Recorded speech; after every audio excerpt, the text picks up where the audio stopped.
Yo, what's going on YouTube? GZTV back with another video. We are back with another video. Did I just say that 2 times in a row? But yeah, we're here. We're talking about Man of Steel. I finally watched this movie. I think I might have seen this before, but I just don't remember it. And plus, I've never discussed this movie on the channel. It's not often anymore that we do superhero movies. We did Deadpool as like an anti-villain a couple weeks ago, and that was amazing. This movie, it's alright, you know? I'm just going to put it out there right now. It's not one of my favorite superhero movies. It's nothing insane. It's pretty cliche, but visually, I mean, it's a fun movie to watch. Like, it's cool to see like the origin story where this guy came from. If you're not like a Superman fan, this should probably be like the first movie you watch. But we're gonna get into the plot, the critical reception. I have like 24 more minutes left to go on my Dexter episode for today, so we can review that for tomorrow. But yeah, the planet Krypton is destabilized from the mining of the planetary core. Just before the planet explodes, Krypton's Supreme Council Chief Advisor Jor-El infuses the genetics codex into his infant son, Kal-El, the first naturally born Kryptonian's child in centuries. So it's already setting up to kind of be like a chosen one type of story. And yeah, obviously this isn't a new concept. Superman's been out for probably half a century to a century. So yeah, Kal-El is Superman. Jor-El manages to send Kal-El in a spacecraft towards Earth before being killed by General Zod during an uprising. Like, it's a coup. He's like trying to take over the government of Krypton. Kal-El lands in Kansas, where he is adopted by Jonathan and Martha Kent and named Clark. Clark Kent, a.k.a. Superman. Obviously, Kryptonian Superman is Kal-El, but once he gets on Earth, he's Clark Kent.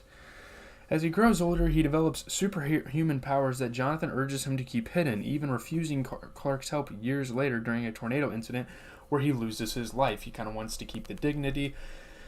Like, he wants to keep his kid's secret so much so he wants to keep the secret that he literally dies. His son could have easily saved him out of that situation, but he wants it to be a secret, which shows like how much he cared for him, how much he didn't want to be like judged as a kid. He didn't want his son to get like bullied for these things, even though like, realistically you probably wouldn't get bullied for being a fucking superhero. But yeah, it'd be the opposite. But yeah. Burdened with guilt over Jonathan's death, Clark travels the globe hiding under various aliases, seeking a purpose in life, trying to find something that he wants to do in his life. Like, Daily Planet reporter Lois Lane, she's a really famous character, obviously, in the Superman story. It's kind of like they don't understand me because I'm an alien and you love me because of that type of thing. Type of like romantic thing we see in all sorts of different movies. But yeah, especially in superhero movies. She receives an assignment to investigate the discovery of a Kryptonian scout ship in the Canadian Arctic. So she's going there, like this ship from the planet Krypton, which nobody on Earth probably knows even exists as a planet. She has been tasked with going to discover this ship and like figuring out how it got there, where it came from, what is in it, type of thing.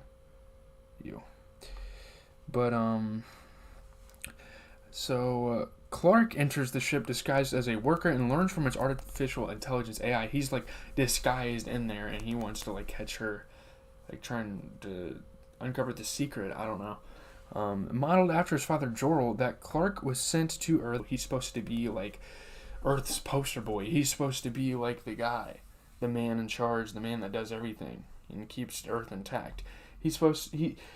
Obviously there's a lot of symbolism with superhero or Superman that on the surface level people wouldn't understand. The little symbol, the little like diamond shaped thing is from Krypton and it represents hope. He is like Earth's last hope, which is like you can relate to like a lot of current Earth issues worldwide. War, pandemics, racism, discrimination, all these type of things are what Superman represents. He is hoping to like relieve the world and relieve society of these troubles, and the enemies like General Zod and all these people trying to like take him back is like all the evils in the world trying to take hope away. Like, it's kind of cool. It's like deeper than just like a superhero movie, I feel like. Maybe it wasn't meant to be that way, but now that I'm kind of sitting back and realizing things, this is how I kind of see this movie. Oh shit, iDubbbz TV posted a video. That's fire. Anyways, while following Clark, Lois inadvertently triggers the ship's security system, and he uses his powers to rescue Lois from its defenses. So obviously, the ship starts like shooting shit everywhere, like going in destruct mode and whatnot. He wears a uniform provided by the ship's AI and begins testing his flying abilities. So the Superman suit is unveiled. He picks it up. He's like, oh my god, I can like fly anywhere I fucking want. This is insane.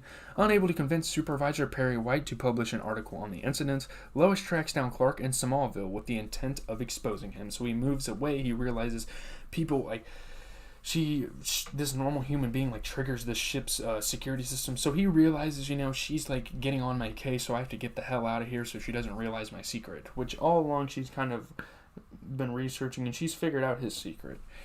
So yeah, she wants to expose him to the world as this is our savior, this is our hopeful guy. She wants people to know that this guy is a superhero, but obviously as a superhero with a human life, he wants to keep it secret. However, Lois drops the story upon hearing of Jonathan Kent's sacrifice, keeping Clark's identity safe, which fuels Perry's suspicions.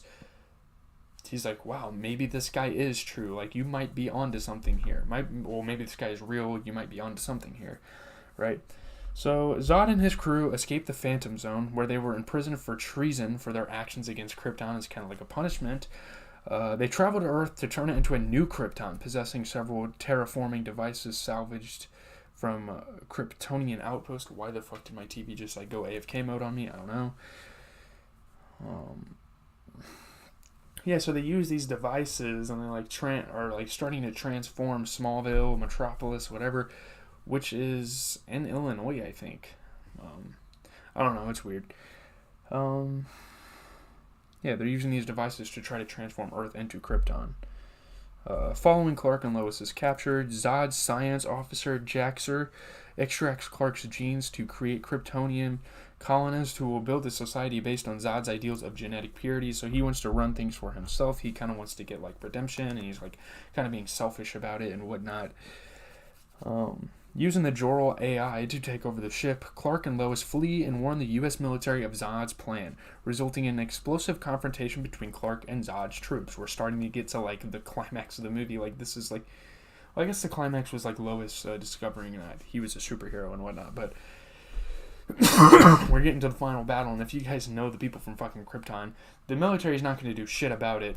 Superman's like warning them for their safety, but they're taking it as, oh shit, we need to help fight, which is like understandable. Zod deploys his most powerful terraforming device, the World Engine, which severely damages Metropolis and puts humanity's existence at risk. So now it is Superman's job. This might have been like the climax of the film. Now it's Superman's job to prevent this thing from just transforming the world into something of Zod's own. Yeah. So Clark destroys the terraforming platform while the military launches a suicide attack, sending Zod's troops back to the Phantom Zone. So yeah, it is a fucking suicide mission. You're going against General Zod and his troops. They're literally immortal. There's ways to kill them, but like they're damn near immortal. Let's just say that. With the ship destroyed and Krypton's only hope of revival gone, Zod vows to destroy Earth and its inhabitants out of revenge. So obviously Superman is fully, like Clark Kent, whoever, whatever you want to call him, has fully embraced Earth as his own. But Zod is more of a Krypton. Like he's more with Krypton. He wants Krypton to like continue to reign supreme. But obviously that's gone, and now he is very vengeful. The two Kryptonians engage in a lengthy battle across Metropolis, which concludes when Clark is forced to kill Zod, a family in a train station. So once civilians of Earth's lives are directly risked, or they're at risk, they're in a deadly situation, that's when he takes action, finally gets way of the evil. And that's kind of reflective of our problems in the United States. You don't see racism as like a problem until like, so there's this ongoing battle with racism. There's slavery. People aren't necessarily dying from that. There are people that are dying. And all this stuff happens, all this like systematic shit, but until like police brutality started becoming a thing. This is when Black Lives Matter really started to become popular, when police brutality was like shooting up and the death of black people by police officers started shooting up. That's kind of how I'm like interpreting it. I don't know. It's interesting. Like I'm kind of having these thoughts on the fly, like as we go. But yeah, let's see. Sometime later, Clark adopts the moniker Superman and persuades the government to let him lead independently under the condition he does not turn against humanity. He will never kill a person. He will never go against humanity. In exchange for him to rule Earth and kind of hold the things accountable, hold them in place, he can do anything. He's literally fucking Superman. Kryptonite is obviously his kryptonite, but his weakness. But yeah. To gain covert access to dangerous situations, he takes a job under his civilian identity, Clark Kent, as a freelance reporter for the Daily Planet. So everything kind of comes full circle at the end of the movie. Clark Kent ends up working at the Daily Telegraph, or the Daily Planet, where Lois Lane works, of course. So they can continue their relationship there. He can continue to save the world. He needs a front to make sure people aren't just looking at him as Superman. People don't. He doesn't want people to see him as Superman anyway. But let's talk about the critical response. Rotten Tomatoes, obviously very popular review aggregator. 56% approval rating, 340 reviews, 6.2 out of 10 average rating. So it's nothing amazing, but I still think this movie's solid enough that if someone wanted to watch it with me again, that's fine. I would do it. So Man of Steel's exhilarating action and spectacle can't fully overcome its detours into generic blockbuster territory. That is very true. 5.5 out of 10 on the Metacritic, 47 critics, mixed or average reviews. A- on Cinema Score. Those under the age of 18 and older than 50 giving it an A, kind of like the target audience. Henry Cavill's performance of Superman earned mixed reviews. The perceived stiffness, the lack of charisma can kind of be seen as a weakness, but I still think he's like quite charming. I think like he works perfect.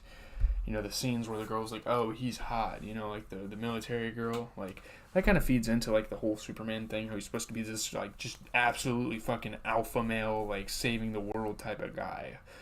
But Man of Steel covered no new ground with regard to Superman films. Instead, we're plunged back into a mostly underwhelming film with underdeveloped characters and supercharged fight scenes that drag on and offer nothing new in the way of special effects creativity.